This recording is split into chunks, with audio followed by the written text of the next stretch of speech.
দিকে কেউ ফিরেই তাকালো না।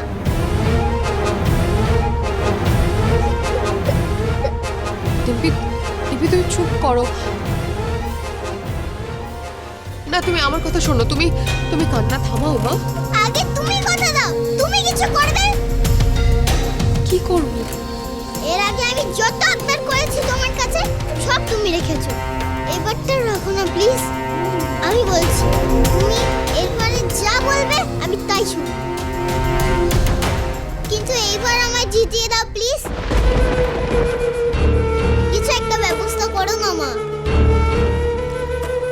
বলছি তো ডিম্পি, ওই লাহিড়ী বাবুকে ম্যানেজ করা অত ইজি না। তোমাকে যখন সেকেন্ড টাইমে উনি রিজেক্ট করেছেন তখন ওকেও রিজেক্ট করো। আমিও তো তাই চাই মা। আমি কি চাইবো যে আমার মেয়ে যখন চান্স পায়নি তখন আরেকটা মেয়ে অন্য কেউ সেই চান্সটা পাক? আমিও তো সেটা চাই না।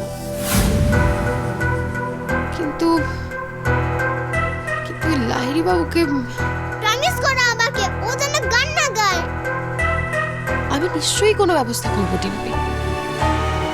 আর আমি তো তোমার মা, আমি কি চাইবো নাকি যে একটা চাল চুলোহীন মেয়ে অপলা চৌধুরীর মেয়ের ক্যারিয়ারের পথের কাটা হোক? কখনো না, কখনো না। আমি ঠিক কিছু না কিছু একটা ব্যবস্থা করবো।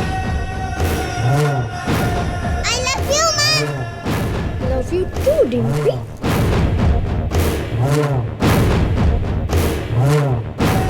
যে করেই হোক ওই মেয়েটাকে এখান থেকে সরাতে হবে।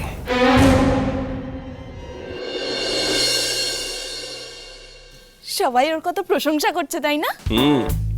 ও তো প্রশংসারই যোগ্য। আপনারা জানেন তো আমি ওকে আবিষ্কার করেছি। বাহ, খুব ভালো করেছে। এরকম কত প্রতিভা হারিয়ে যায়। হ্যাঁ জানি তো, কিন্তু ও আর হারাবে না।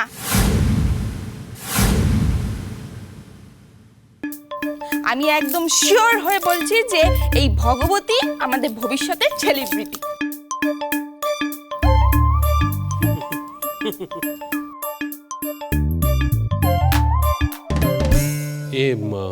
দ্রোণ, বলছি তুই কি মেয়েটাকে চিনিস?